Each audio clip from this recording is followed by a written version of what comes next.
Now the growth in CFS expenditure is driven by several structural and macroeconomic factors. Key among these is the consistent year-on-year fiscal deficits, which have elevated the debt to approximately 12.29 trillion as of the end of December 2025. Additionally, we have the high cost of borrowing, characterized by peak interest rates on government securities, and this has significantly raised the interest payments. The depreciation of the Kenyan shilling against major foreign currencies has further increased the cost of servicing external debt in local currency terms. And here we are talking of currencies, especially the euro and the pound. The dollar has remained almost the same. The short to medium term maturity profile of domestic debt and the sovereign bonds has also necessitated frequent refinancing, exposing the government to rollover pressures. In the first 6 months of financial year 25-26, the National Treasury undertook a liability management operation targeting the 1 billion sovereign bond issued in 2018. This had been issued at 7.25 per annum and was due in 2028. The government spent a total of US dollars 657.9 million, which is approximately 86.2 billion, to buy back the USD $628.4 million of the 218 euro bond that was due in 2028.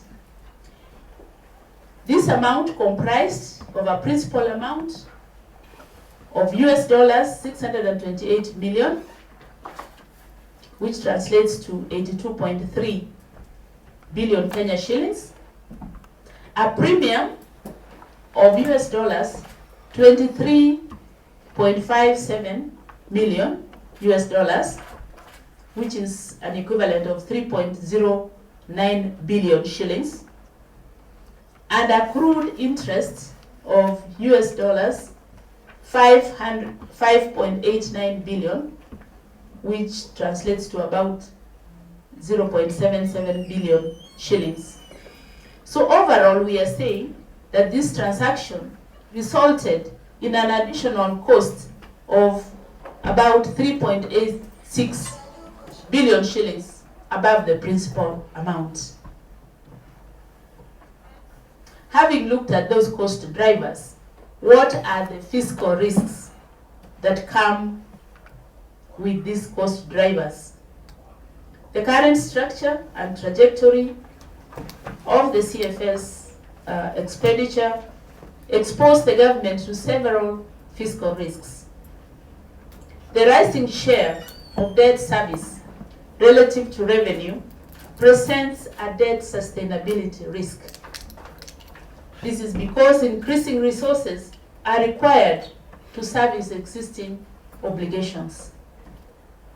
The concentration of domestic debt in short-term instruments creates liquidity and refinancing risks, while reliance on market-based borrowing exposes the government to interest rate risk, particularly in a high-interest environment. Now, what is liquidity risk? Because we need to understand these risks to put them in context. The liquidity risk refers to the risk that government may not have sufficient cash readily available to meet short-term financial obligations as they fall due. This includes debt servicing, salaries, and other recurrent expenditures. Typically, it arises from mismatches between cash inflows, such as revenues and outflows, and necessitates short-term borrowing or cash rationing. So you will find salaries being paid in bits. We pay one group to give us PAYE so that we can pay the next group. This is purely now liquidity risk. Then we have the refinancing risk, whereby the government may be unable to replace maturing debt with new borrowing on favorable terms or even at all. It is particularly significant where there is a high proportion of short-term debt requiring frequent rollovers. Adverse market conditions, investor sentiment, or creditworthiness concerns may lead to higher costs or limited access to financing. Honorable Chair, this is already happening, the refinancing risk. Then we have the interest rate risk, referring to the risk that fluctuations in market rates will increase the cost of borrowing, particularly for variable rate debt. When financing risks, refinancing existing debt, and here we looked at the Eurobond a short while ago. In a high interest rate environment, this can significantly raise debt servicing costs and put additional pressure on physical sustainability. In addition, the external debt profile further heightens vulnerability. As shown in Table 6, a significant portion of external debt, and here we are talking approximately 3.32 trillion, which is about 61% of our debt, falls due within the next 1 year. This indicates near-term repayment pressure. Indeed, Chairman, this has to be addressed because we don't know where this money is going to come from. Although 1.41 trillion is long-term, the skew towards short-term maturities exposes the government to refinancing and rollover risks. We can see that on Table 6. This is an aging table which tells us the proportion of what is due in terms of the period to maturity.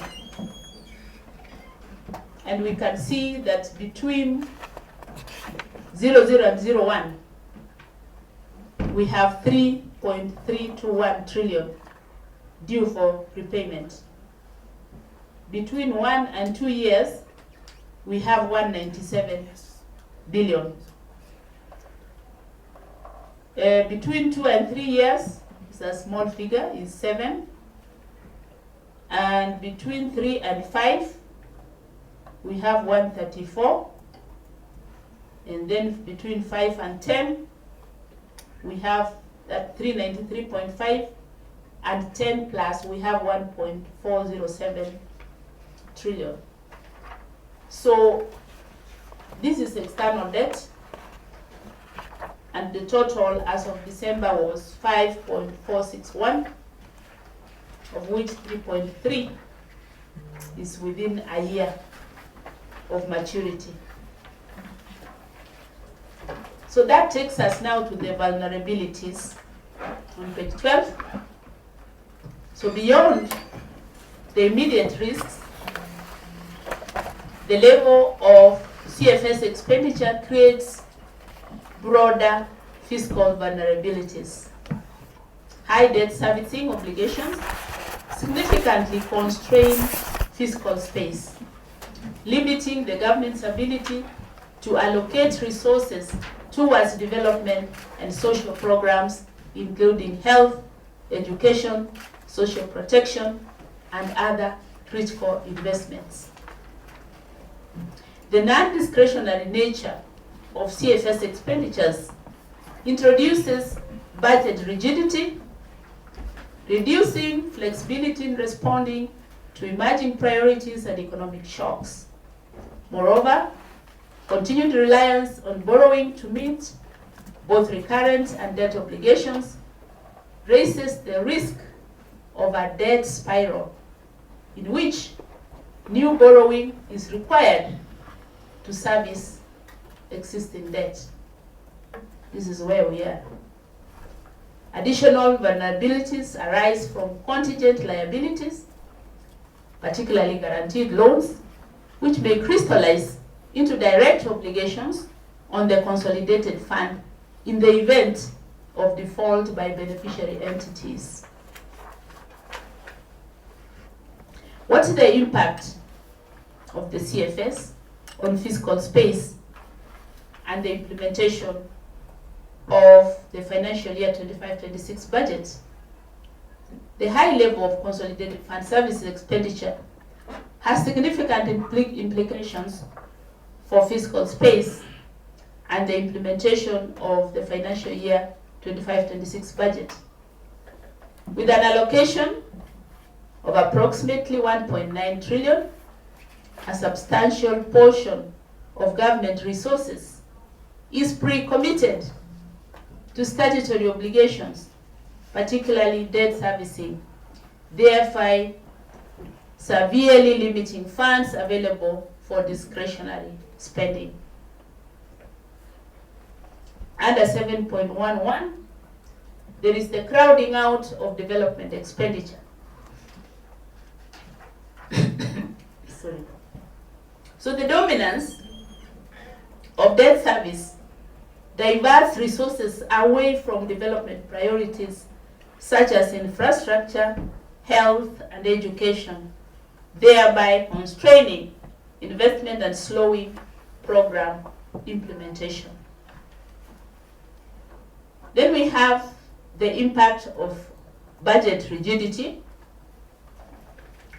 Noting the non-discretionary nature of the CFS, we acknowledge that this has limited government's flexibility to reallocate resources in response to emerging priorities and economic shocks. We have the droughts, we have the flooding, and when we get there and we have spent all the money on public debt, we may not be able to respond. Thirdly, we have the cash flow constraints. And here, high debt servicing obligations, as we know, exert pressure on cash flows. This may lead to delays in exchequer releases to ministries, departments, and agencies, affecting service delivery. My office has identified a delay in the payment of treasury bonds, interest, and domestic debt, whose funding, this is just one example, was approved on 15th July 2025, but the payment was done on different dates. So it was due in May and June, but was not paid until 15th of July 2025. These are just examples, Honorable Chair and members, where you can see bonds with due dates which are paid much, much later. On table 7, we can see one which was due on 19th May, being paid on 15th of July, 11.975. We can see another one that was due in June, again paid on 15th of July, and the third one. These are only examples. There are many, many others in the same group.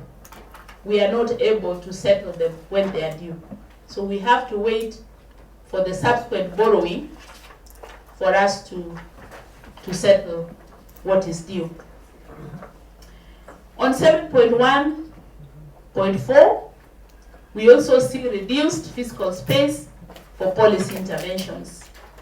Rising interest payments reduce the resources available for social programs and economic interventions, limiting the government's ability to support growth. And we have many examples of this. On 7.1.5 is the vulnerability of the debt trap and continued reliance on borrowing to meet both budgetary needs and debt obligations reinforces a cycle of debt accumulation, increasing future fiscal pressure. So overall, the CFS expenditure significantly constrains the fiscal space and undermines efficient implementation of the financial year. I've run out of power. We apologize for that, Okay. Madam Controller. Right. Maybe the physical.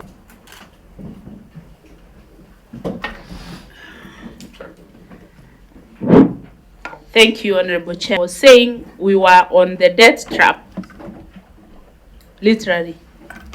On page 13, reliance on borrowing to meet both budgetary needs and debt obligations reinforces a cycle of debt accumulation, increasing future fiscal pressure. So overall, the CFS expenditure significantly constrains fiscal space and undermines efficient implementation of the financial year 25-26 budget, highlighting the need for prudent debt management and fiscal discipline.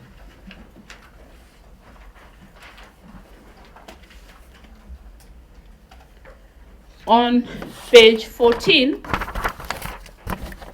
we now move to the status of disbursement and utilization of externally and domestically financed loans in financial year 25-26. During the first 6 months of 25-26 financial year, total external loan disbursements amounted to approximately 240.5 billion, while loan repayments, that is the principal, stood at 272.35 billion. So that is external. On domestic debt, that is treasury bills and bonds, the net change was Kenya shillings 156.08 billion, reinforcing the continued reliance on domestic borrowing to finance budget deficits. And on table 8, we can see what was happening in terms of figures. We have the public debt performance, and we can see we start with external debt, and external debt it covers the bilateral, multilateral, commercial, and supplier credit. So all those, that is the portfolio we had as of September, and we are looking at the difference. That is the loan disbursement that totals 240.5 billion. Then we can see the loans paid, the 272, that is now, I think we needed to indicate, Chairman, what was for principal and what was for interest. So the first one is principal and the second is the interest from the narrative.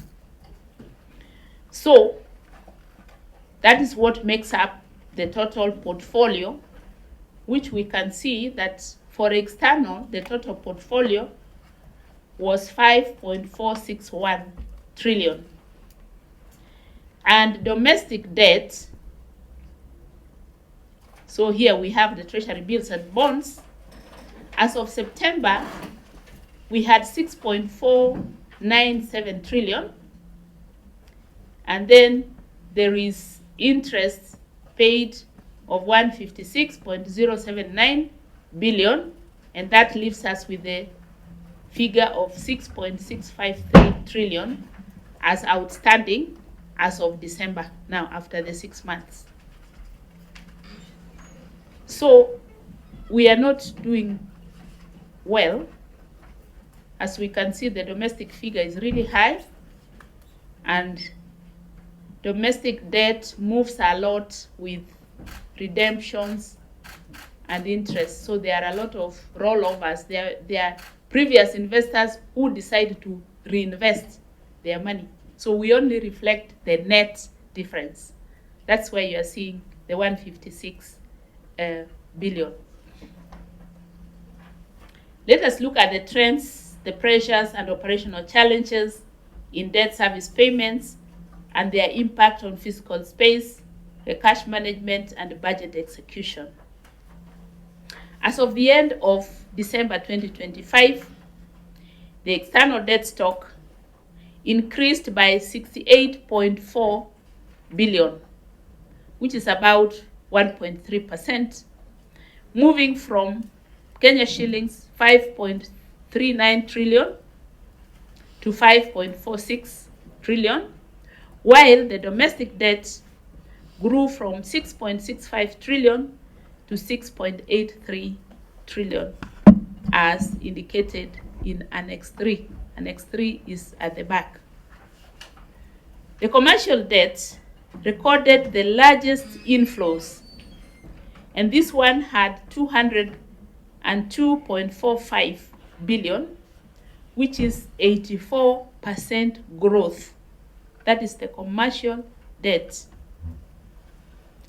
While concessional financing, this is the bilateral and multilateral, declined marginally, reflecting a shift towards more expensive financing sources. Commercials are the ones we call the Eurobonds. Now, Honorable Chair, please stop me if there is anywhere you are not clear about something. So what are the emerging physical pressures, given all that we have seen previously? The structure of debt service payments reveals significant fiscal pressure. Why do I say so?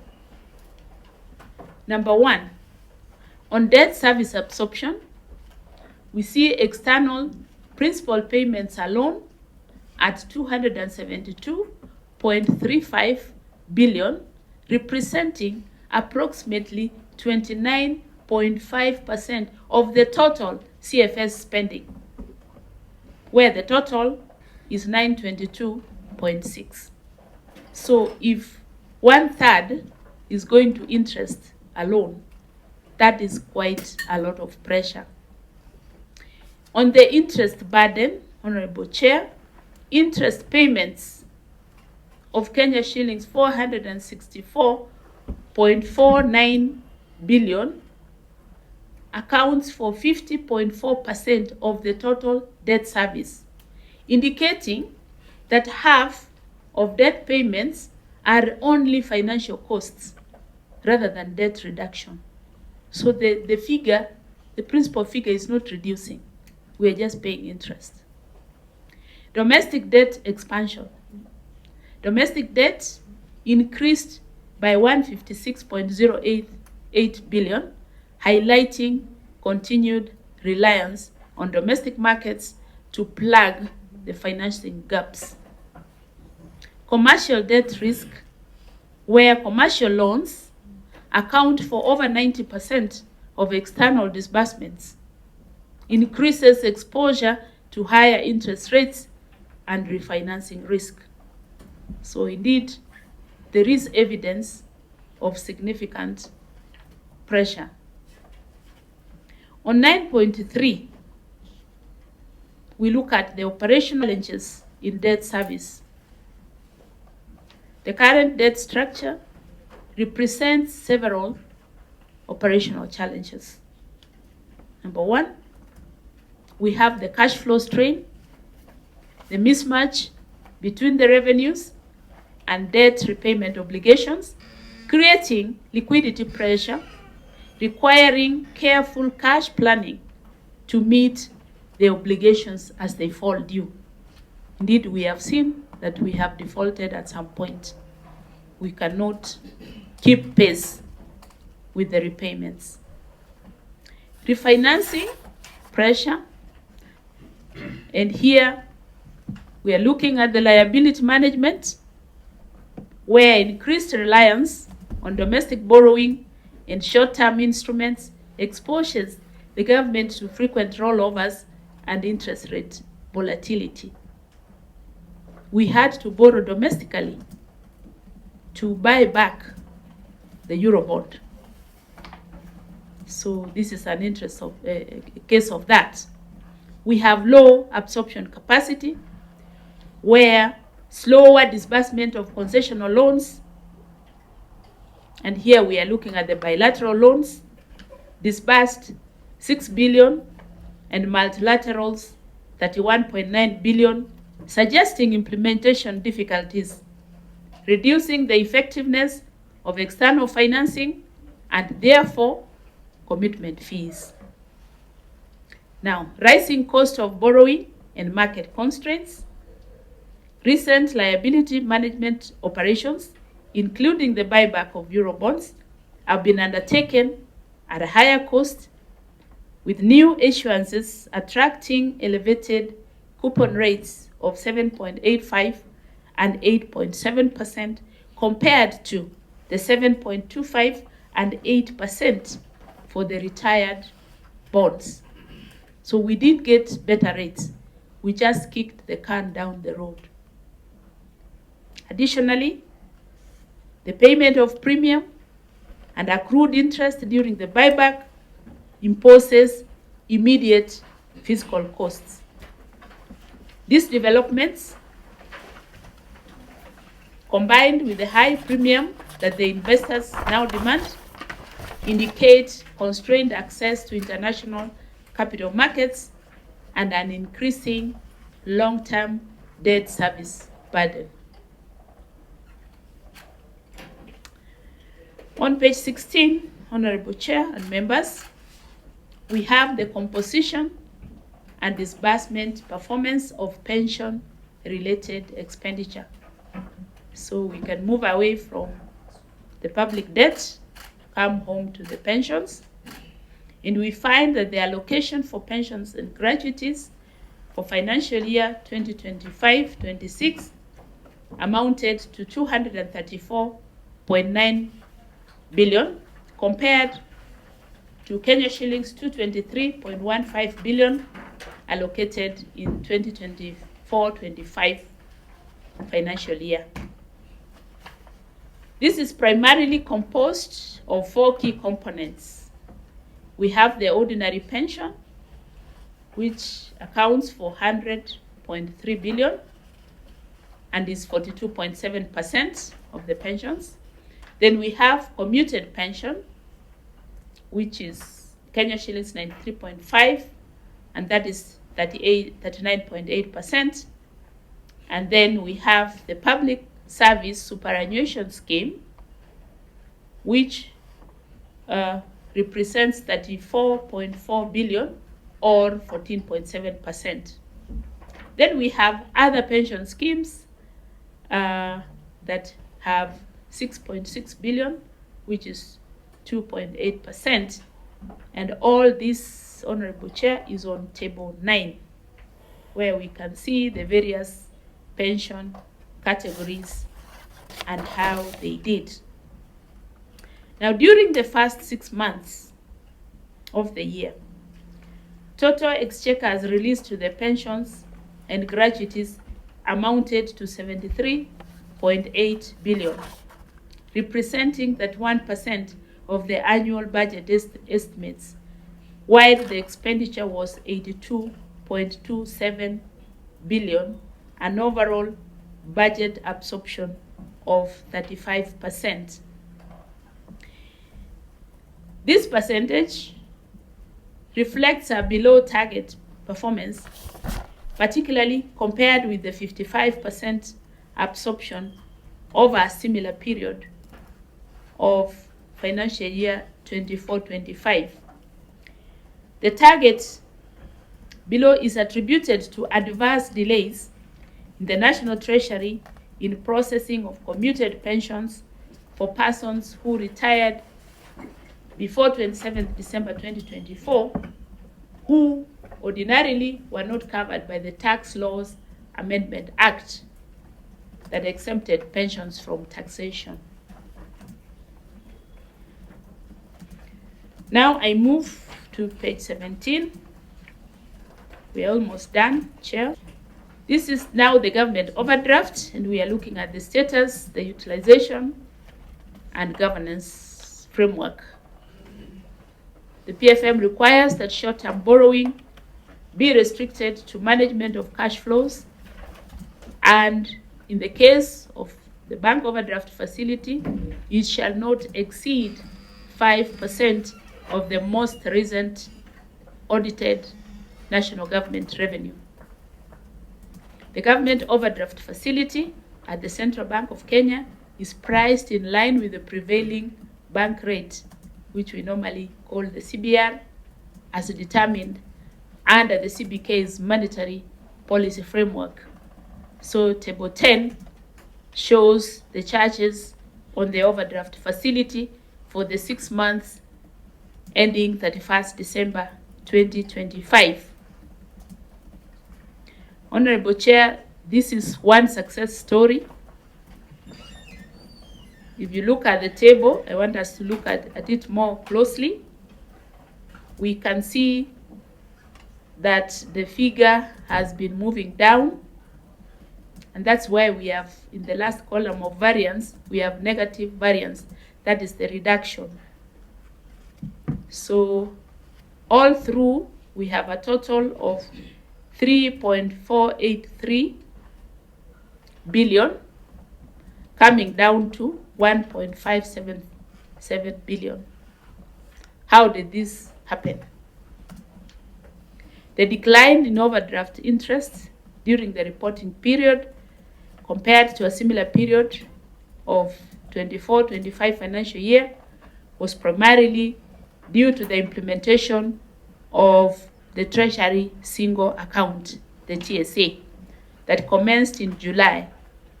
This also came with a drop in the CBK interest rates, which stood at 9% in December 2025, down from 11.25% in December 2024. I hope the members are familiar with the TSA, where the CBK considers other government balances before charging interest. And that has reduced the overdraft substantially. And in fact, if it was to be fully implemented, we should not pay any overdraft interest. There are still balances that have not been brought into the fold. So what are the policy recommendations to strengthen the CFS management and support public debt management? My office makes the following recommendations. Number one is to strengthen fiscal consolidation to address persistent deficits. The government should urgently implement a credible fiscal consolidation strategy with a clear roadmap and measurable milestones to reduce persistent fiscal deficits through enhanced domestic revenue mobilization, rationalization of recurrent expenditure, and optimal budgeting. This will reduce reliance on borrowing and ease pressure from the consolidated fund services. Number two is to rebalance the debt portfolio towards concessional financing to lower the debt servicing costs and reduce exposure to interest rate risk. There is an urgent need to prioritize concession of borrowing over expensive commercial and domestic debt. Credible cost-benefit analysis must be undertaken to inform borrowing decisions. Number 3 is to lengthen debt maturity profiles and to reduce financing risk in the process. Whereas the government has been active in restricting external debt, especially sovereign bonds, through liability management operations, there is a need to further focus on restructuring the entire debt portfolio by extending the maturity of domestic debt instruments and to reduce reliance on short-term borrowing. This will mitigate refinancing pressures and smooth the debt service obligations. Fourth is to enhance efficiency in utilization of borrowed funds. To maximize the development of impact of borrowing, the government should strengthen project planning, procurement, and implementation frameworks, particularly for externally financed projects, to improve absorption rates and ensure that borrowed funds translate into productive investments. Further, there is an urgent need for clarity on on-lent facilities monitoring and reporting. And fifth, it's about strengthening transparency, accountability, and institutional framework. And here, there is a need to enhance transparency and accountability in public debt management by establishing a comprehensive, regularly updated public debt register, coupled with greater disclosure on the utilization of borrowed funds. The formation of an interagency oversight mechanism, bringing together key institutions such as the central bank, the control of budget, and should I say the treasury, would further strengthen scrutiny over debt acquisition and utilization. The introduction of the Commonwealth Meridian software for recording debt is a step in the right direction. Other institutional reforms include strengthening the Public Investment Management Unit, that is the PIMU, to improve project appraisal and reduce stalled projects funded through loans. Enforcement of the Public Finance Management Act is emphasized to ensure prudent debt management at both the national and county levels. The governance around borrowing decisions must be strengthened to ensure that there are checks and balances in the determination of borrowing that has the best interest of the country. This would involve a multi-layered evidence-based analysis before decisions are made. In conclusion, Honorables, this review of the Consolidated Fund Services confirms that the public debt remains elevated, with the stock standing at Kenya shillings 12.29 trillion as of 31st December 2025, which is an equivalent of 67.8% of our GDP.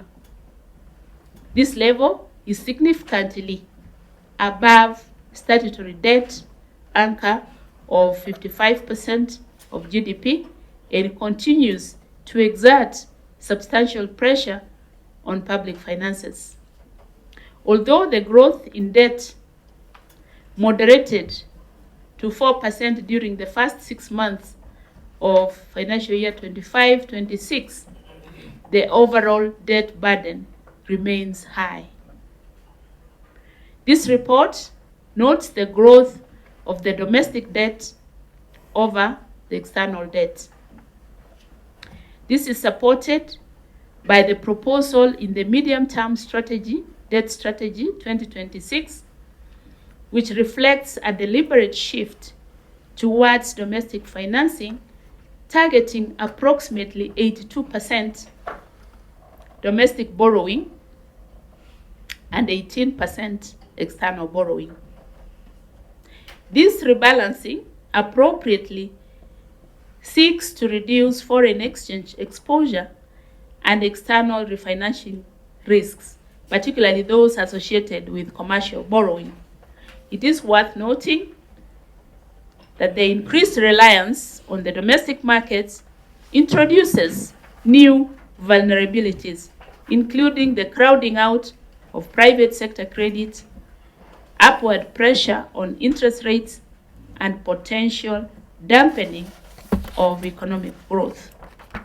While the domestic market has demonstrated resilience and absorptive capacity in the short term, sustained expansion of domestic borrowing at the project levels may prove fiscally and economically costly.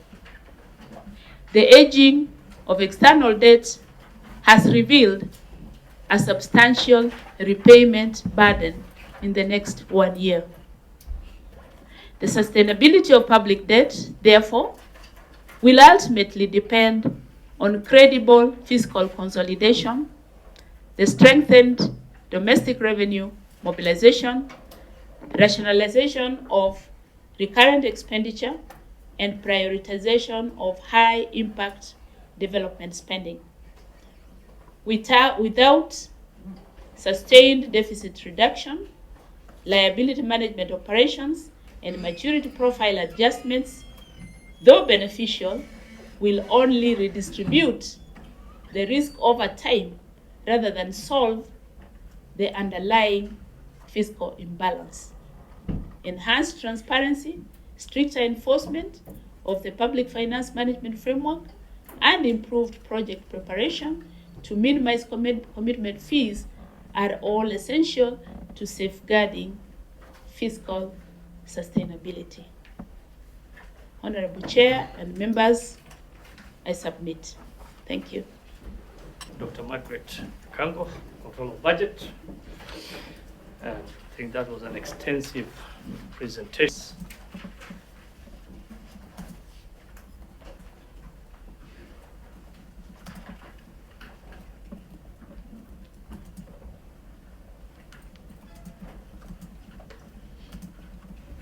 Yeah, okay.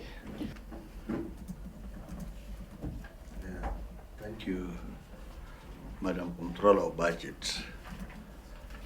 One or two questions. Number one, if you go to page 14, table 8,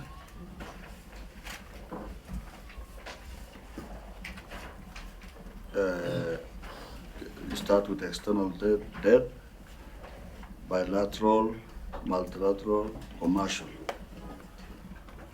Where does resources for securitization fall? Is it part of this domestic or external borrowing or not? Secondly, you realize that in the whole of this process of public debt, we spend a lot of resources on commitment fees and payment of interest. And hence, the debt continues to pile up because of what is it that is happening? Is it that you borrow when you are not ready to spend, or what is happening? Because we expect that when you borrow money, externally or internally, then you'll be able, whatever program or project you want to implement should be ready so that you move with speed and implement the project so that in return, perhaps get revenue to pay for this particular debt that you have borrowed as a country.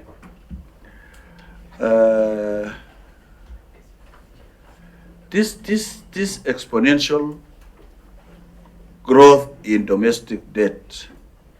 What does it mean to us and the economy of this country? Are we borrowing internally or domestically to pay external debt?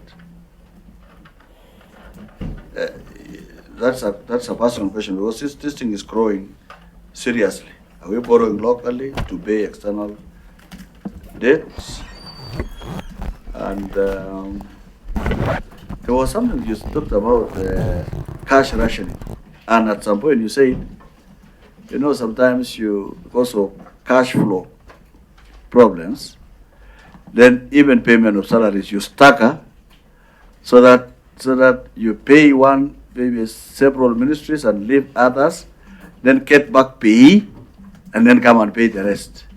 Is that the case? And if that is the case, how do we remedy this? And my final one, so that I can listen, is that you've come up with a raft of proposals for fiscal consolidation and discipline.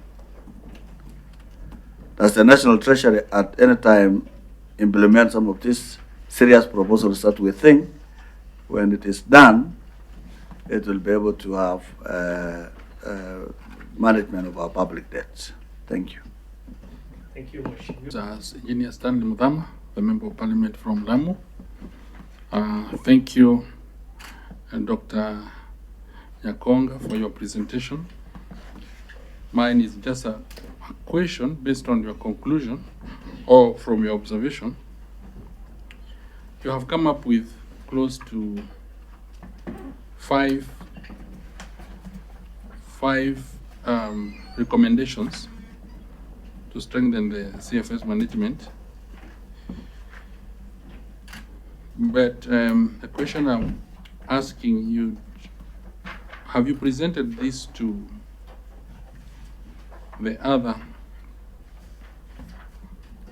organs, like the ones you've said, the central bank, the control of budget yourself, the treasury?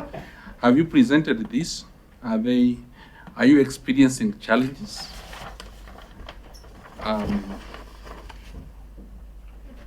And what do you think as a committee we should come in? How do we come in to help you or to help the country? Thank you. I think this is a very extensive and insightful presentation, and it would certainly help the committee in addressing some of the issues you've raised, and maybe see how we can improve on our public debt stock and all the issues that we asked you to. I just have a few questions here. What would you say, how do we track, how does Treasury or COB track domestically borrowed resources? And as you stated, if the Commonwealth Meridian system is not in place, how is debt recorded? And the matter of concern to me is the payments relating to government securities. In a situation where you gave an example, where payment is approved in May and June, but is only effected in July, under which financial year should such expenditure be properly discharged? Because remember, it was in June, so we crossed the financial year and the payment was done. So if you could just shed some light on that. And could you also just clarify to the committee and confirm whether there are retired civil servants who have remained unpaid their pensions benefits since December of 2025? I think that's all for me. Mheshimiwa, do you have any questions or any? Is myself. My name is Barongo Badia. I'm the Member of Parliament for a constituency called Bomachoge Borabu from Kisii County, and a member of this committee.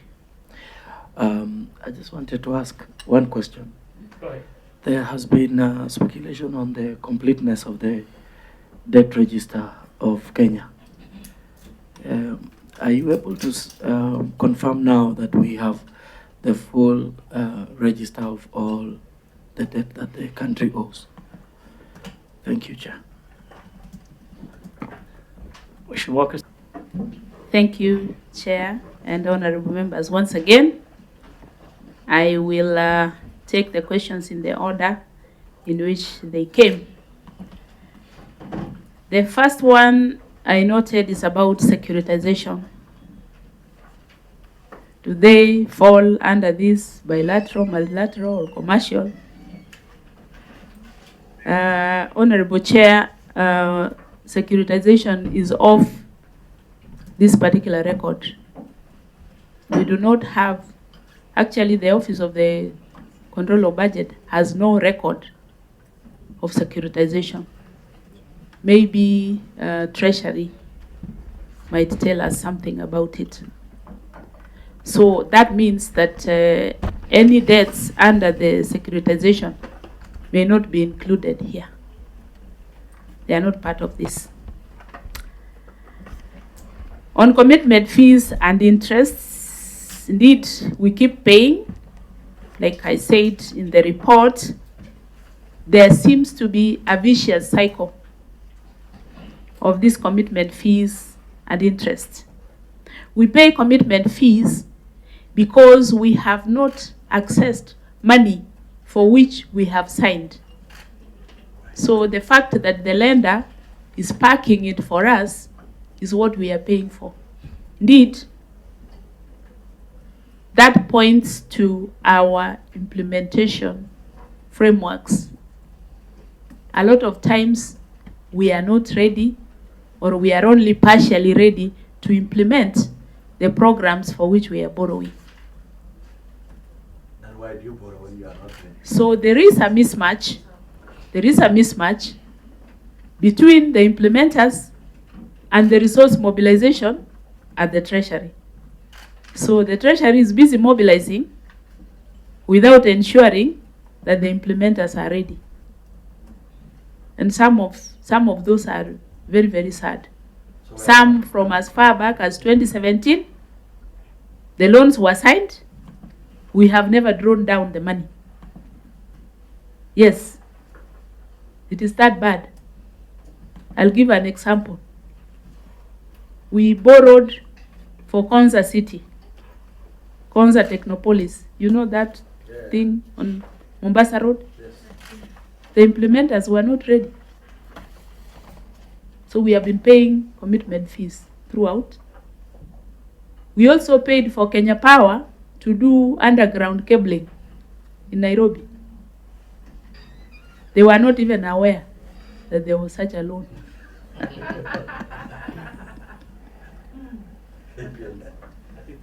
So this is, the list is long, but that really is what is happening. So we find ourselves in a debt trap where we sign for loans when we are not ready. And when we are not ready, it means that, because usually the government of Kenya needs to pay a proportion, if it is a development project, there is the government share. So you find that the implementer does not have the Kenya government share. So if they don't pay that share, then the lender cannot release the money. So we keep paying the commitment fees. You know, it's like, it is very sad.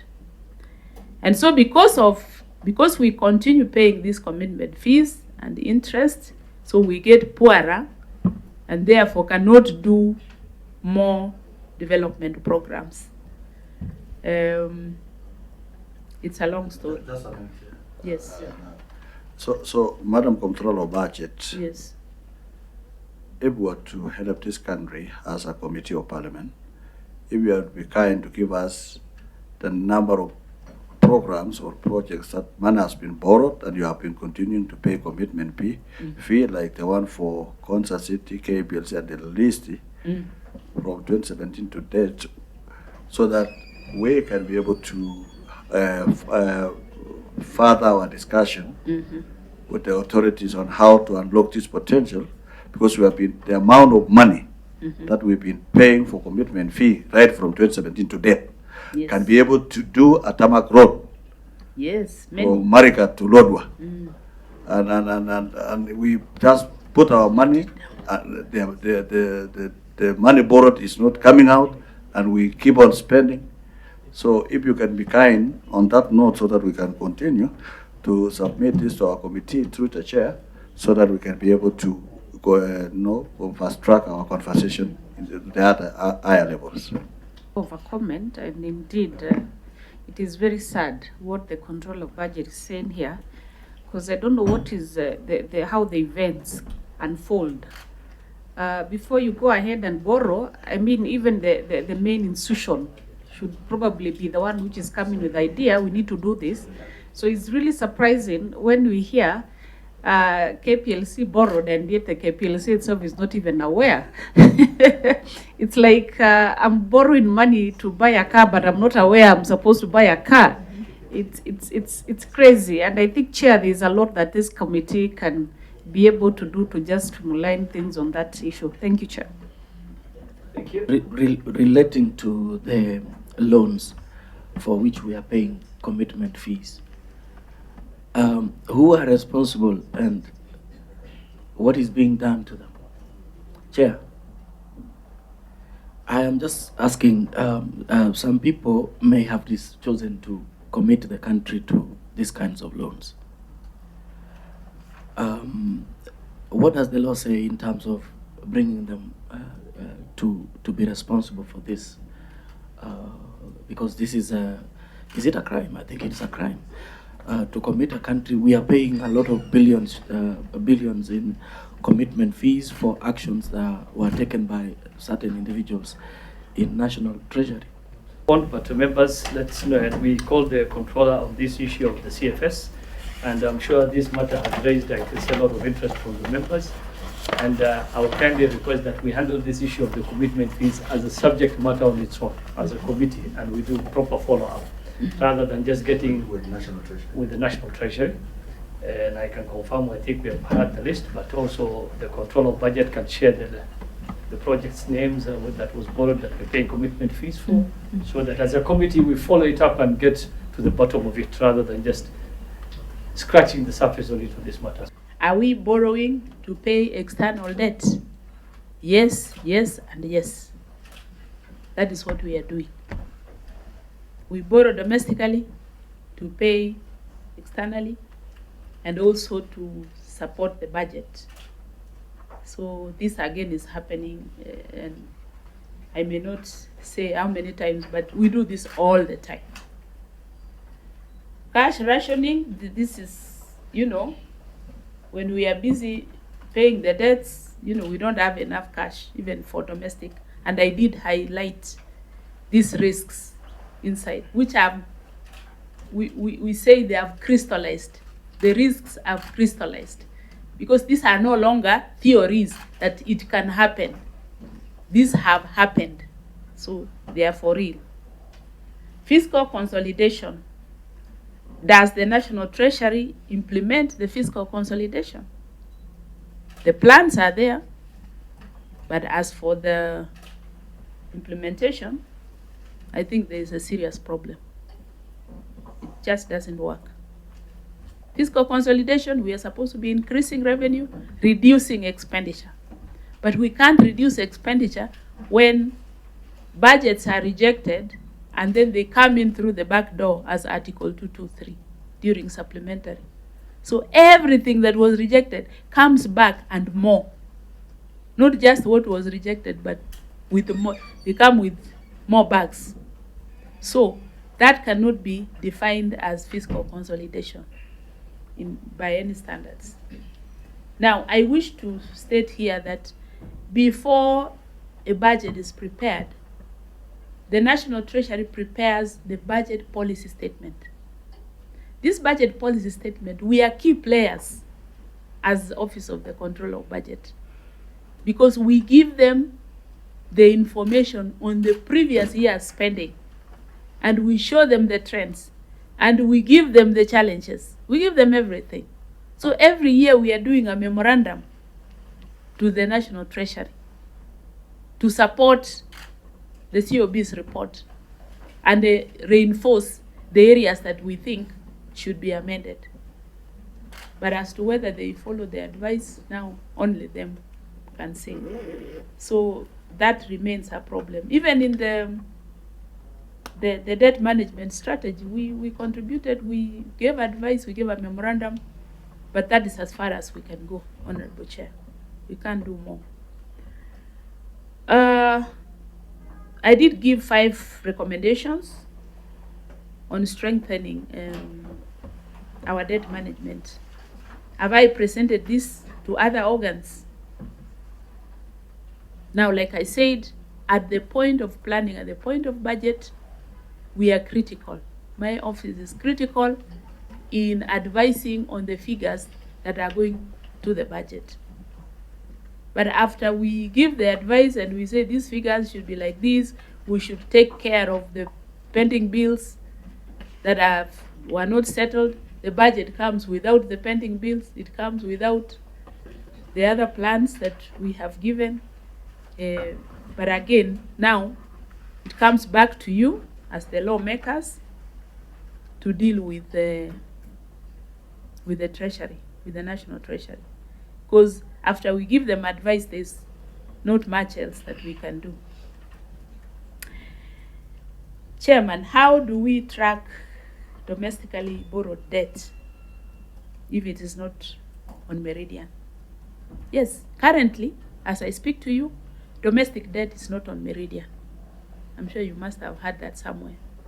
But just last month, I was taken, 3 of us from this office were taken for a training on Meridian, and we were shown the best way of recording debt to ensure that everything is captured and that we can track the progress. The Meridian can even produce reports on urgent, what is coming in the next 1 year, what is coming in the next 2 years, and space out. So currently, as we speak, only external debt is on Meridian, not domestic.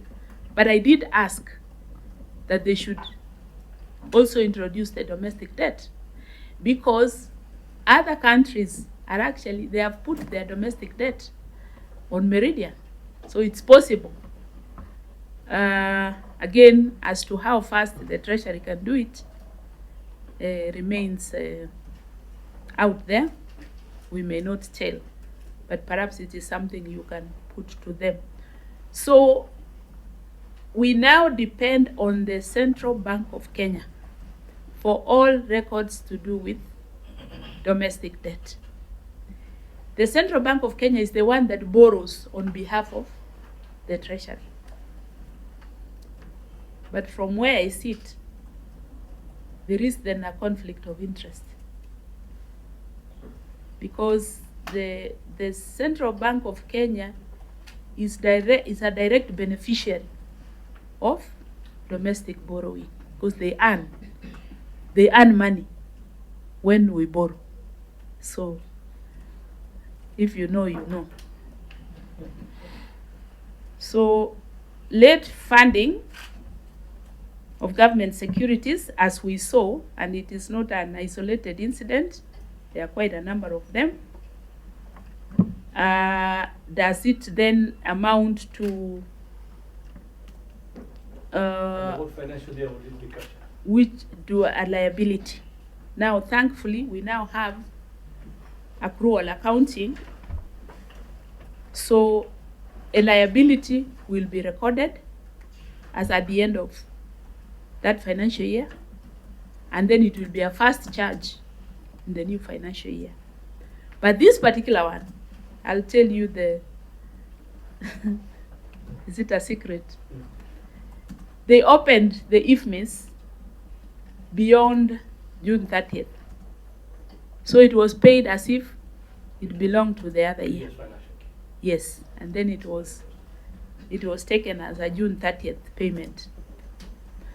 So the problem is there. I mean, we can't cover it even by extending the dates. The problem of the cash flow, having sufficient cash flow to pay as and when due, is a big problem. So right now we wait to borrow some more to pay the old one so that we can move ahead. That is what is happening. Are there any retired civil servants who have not been paid pension. I don't have this information right now, but we can obtain. We can find out, because we saw that they were not at 50% as we expected. Now, last year there was a challenge with the taxation of pension, and that meant that many of the pension payments could not be made on time. But now the KRA has since pronounced itself on the same, and the payments are now flowing. So we will need to find out if there are any serious arrears on the same. On the completeness of the debt register, can it be confirmed? I think I have alluded to this by telling you that the external debt is substantially on record. It is now on Meridian, but we have no data on domestic debt, which, as you saw, is the bigger figure, is the higher percentage. So if the higher percentage then is not tracked, then there is a problem there. There's something we must do. On the commitment fees, since 2017, we will obtain this information. In fact, this is a matter I dealt with at length with the various PSS at the National Treasury. So we just need to update the list, because those problems are still there. Who is responsible and what is done to them? This one I'll leave to Parliament, Honorable Chair and members. Hiyo itakuwa yenu. Thank you. But I'll give you the data. A comment came on the well-documented research before borrowing. That is one of the recommendations I have given, because currently the governance around borrowing is wanting.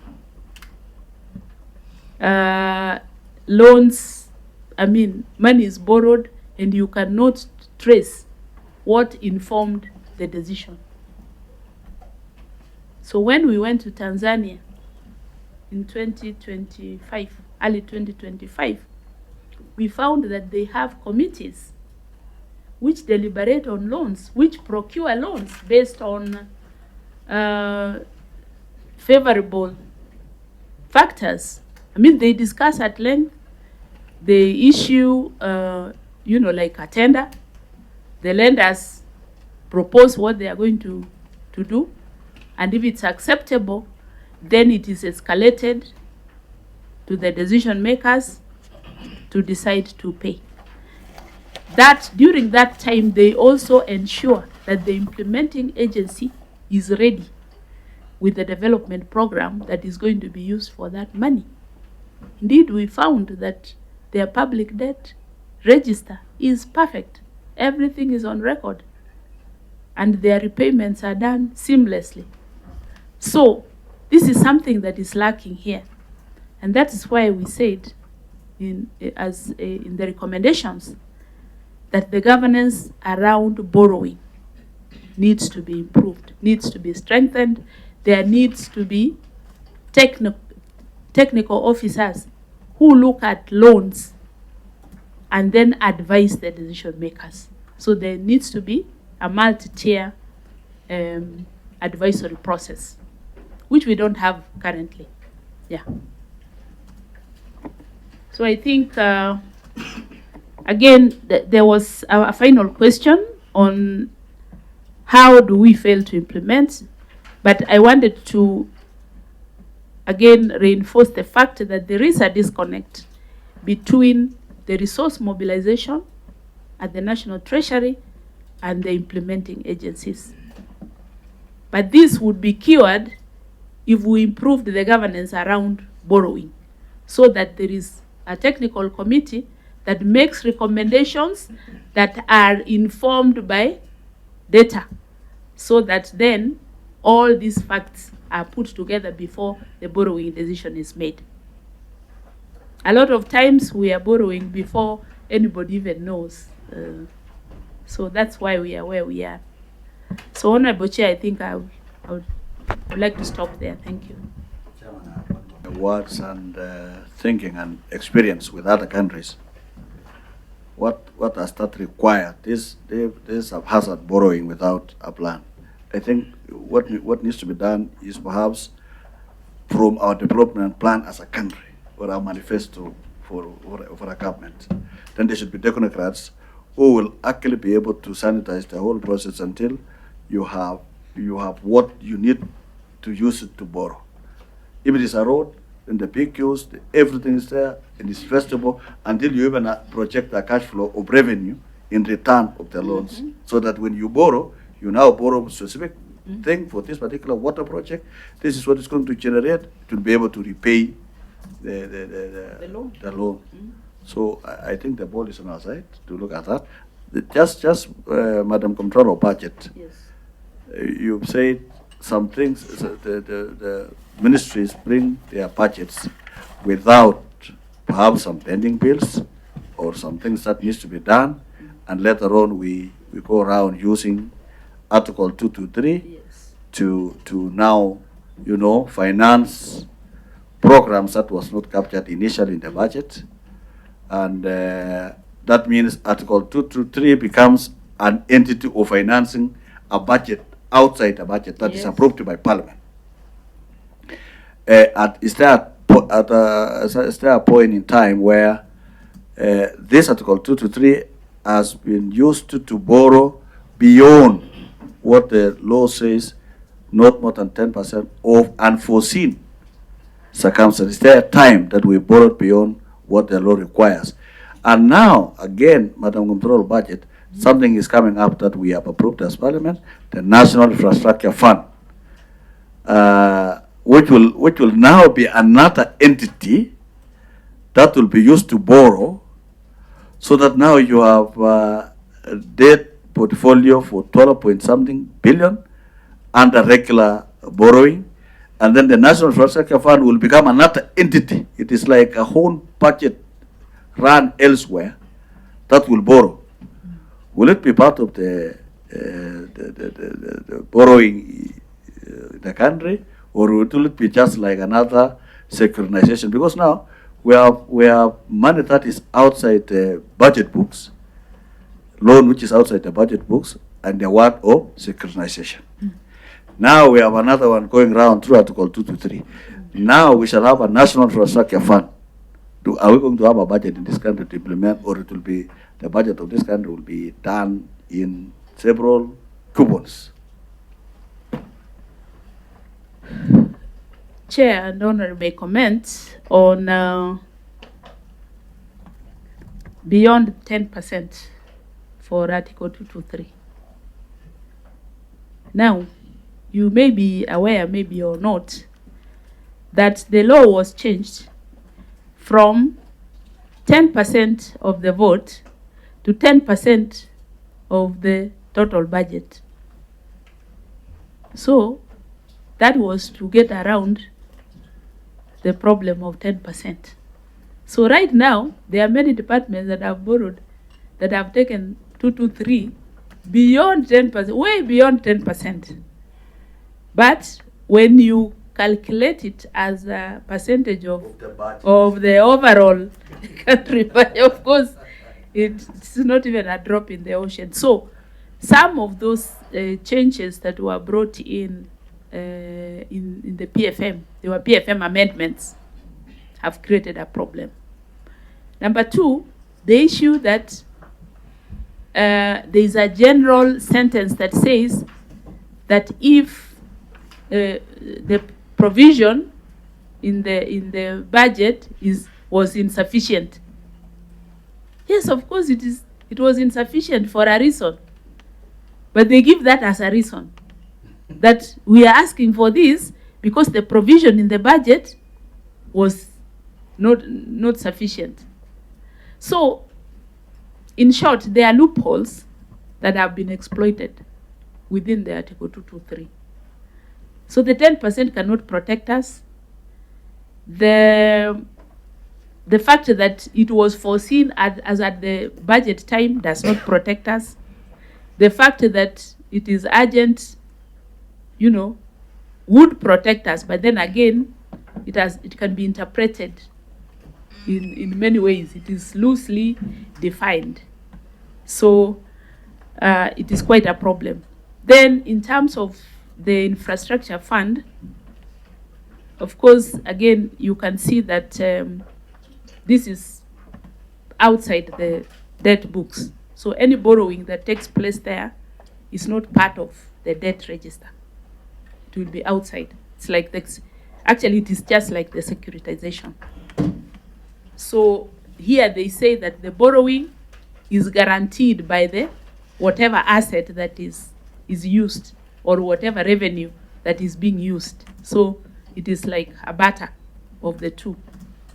But to me, that again raises serious risks. And I can give an example.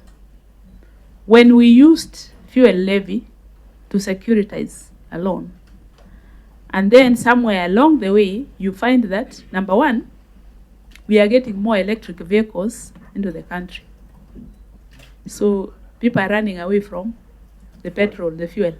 Yeah? So we may not realize those revenues that we projected way ahead. Number two, we have the war now. Supposing we are not even receiving the fuel, how shall we collect fuel levy? So some of these risks will come in, and what will happen? It will now be introduced as domestic debt. Probably we will need to borrow to make it good. So you can see the risks are always there. So when somebody says that this does not concern the public debt, they should always look at some of the imminent risks and see that it is going to be a country's problem, not just a sector problem. Yes, thank you. On that note, the meeting is officially adjourned. Thank you so much.